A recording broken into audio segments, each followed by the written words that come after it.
तो उसमें फिर ये होता है कि पोजीशन का ये होता है कि आप थोड़ी देर फ़ौरन से पहले उठें मत, आप थोड़ी देर उसको लेफ़्ट लैटरल पोजीशन यानी लेफ़्ट साइड पे थोड़ी देर लेकर तो अगर आप थोड़ा सा वेट करेंगे तो वो एक बेहतर आपके चांसेस थोड़े से इम्प्रूव कर देता है प्रेगनेंसी। एक्सीलेंट। अच्छा ये देखें, ये बड़ी छोटी-छोटी टिप्स हैं, मैं इसलिए ये पैगाम को थोड़ा-सा ज़्यादा एलैबोरेट कर रहा हूँ, मैं इसलिए इसको थोड़ा-सा मज़ीद एक्सप्लेन इसलिए कर देता हूँ कि हमारे यहाँ बहुत सारे कपल्स को ना ये छोटी-छोटी बातों को जब वो अमल नहीं करते और फिर वो ऐसे अगर किसी क्वैक के, किसी अताई के, किसी जाली सन्यासी बावे के, जाली हकीमों के हत्थे चढ़ जाते हैं, तो वो उनको बगैर सोचे समझे बांझपन का मरीज़ डिक्लेयर कर देते हैं। हालाँकि बात बड़ी सादा सी होती है, उनको सिर्फ इतना समझा दिया जाए कि ये वाला पीरियड जो दरमियान वाले डेज़ हैं ये फर्टाइल डेज़ हैं और इनमें आपने जो है ना मिलना है, और उसके बाद उनको ये समझा दिया जाए, अगर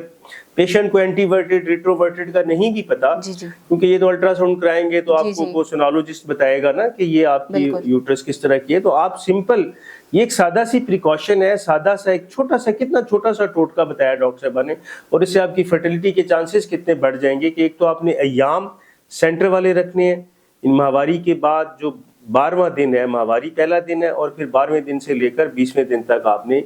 कोशिश ये करनी है, तमाम गायनोकोलॉजिस्ट यूरोलॉजिस्ट ये एडवाइस करते हैं कि आप अल्टरनेट डेज पर मिलें, एक दिन छोड़ के एक दिन ज़रूर मिलें। और उसके बाद जो ख़वातीन में अक्सर ये एक मिसकंसेप्शन है या किसी न किसी वजह से वो फ़ौरन उठ के चली जाती हैं, तो ना जाएं उठ के, आप लेटी रहें, और जैसे डॉक्टर साहब ने बताया कि आप लेफ़्ट साइड पे थोड़ा सा टर्न कर लें और हो सके तो थोड़ी सी टांगों वाली साइड को थोड़ा सा ऊंचा कर लें। उससे ये होगा कि वो ग्रेविटी के इफेक्ट से जो मर्द के जरसूमे हैं वो अपनी जगह पर सही ट्रैवल करके पहुंच जाएंगे और उससे फर्टिलिटी के चांसेस बहुत ज़्यादा बढ़ जाएंगे। तो इसी से आपका ये आप समझे एक छोटे से टोटके से आप कितनी आसानी से वो कंसीव कर सकेंगे और हमल ठहर सकेगा। अच्छा डॉक्टर साहब ये बताएं कि अगर ये फिर भी नहीं हो रहा और 1 साल का अरसा गुजर गया और आपने बताया कि 1 साल के बाद फिर हम ये कहेंगे कि ये जो जोड़ा है ये बांझपन का शिकार है, तो अब उसमें देखा गया कि आमतौर पे यही होता है हमारे माशरे में कि ख़वातीन के सारे टेस्ट करवा दिए जाते हैं। ख़वातीन के सारे टेस्ट हो गए, सारा पता चल रहा है जी उसके वो एग्स भी मैच्योर हो रहे हैं, ओवरीज भी ठीक है, यूट्राइन हर चीज़ ठीक है, तो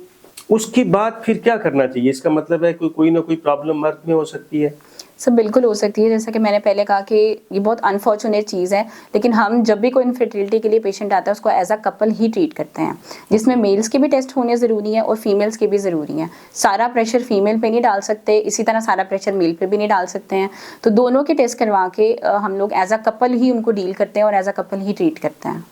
अच्छा जी, अब ये देखिए मेरे पास जैसे बहुत सारे पेशेंट्स आते हैं तो उनको हमने नोट किया कि मर्दों का टेस्ट भी बड़ा आसान होता है, बड़ा सिंपल होता है, उसको आइडेंटिफाई करना, उसको ट्रेस करना, उसकी तहकीक करना ये बड़ा आसान है निस्बतन फीमेल की बात ज़्यादा चीज़ें करनी पड़ती हैं। तो मैं अगर ये यहाँ पे कहूँ कि अगर कोई इनफर्टाइल कपल आता है तो सबसे पहले मर्द को नहीं इन्वेस्टिगेट करना चाहिए, आप क्या कहेंगी? सही है, इसी तरह से होता है, लेकिन वही वाली बात है कि बहुत सारे जो होते हैं कपल जो मेल्स होते हैं वो इस चीज़ के लिए इतनी आसानी से एग्री नहीं करते हैं कि हमने अपना टेस्ट करवाना है। चले मैं उनको एग्री करने की कोशिश करूंगा और मेरा ये पैगाम है उन तमाम जोड़ों के लिए कि अगर किसी न किसी वजह से इनफर्टिलिटी है तो मर्द को सबसे पहले आगे बढ़ना चाहिए और अपने आप को वाकई मर्द साबित करे, बड़ा साबित करे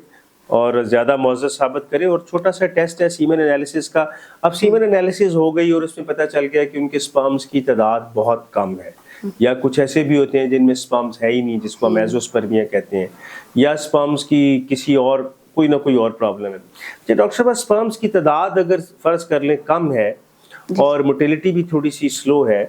तो इस केस में क्या एडवाइस करती हैं, क्या करना चाहिए फिर उनको? हम किसी लंबे चौड़े प्रोसीजर में एक सी के चक्कर में पड़ जाएंगे जिसमें खर्चा सुना है बहुत ज़्यादा है, 10-10, 15-15 लाख रुपया, और उसकी भी वो चांसेस कहते हैं 15-20% है, तो कोई शॉर्ट है उसके, कोई छोटा प्रोसीजर, कोई ऐसी चीज़ जिससे जो है वो उनके?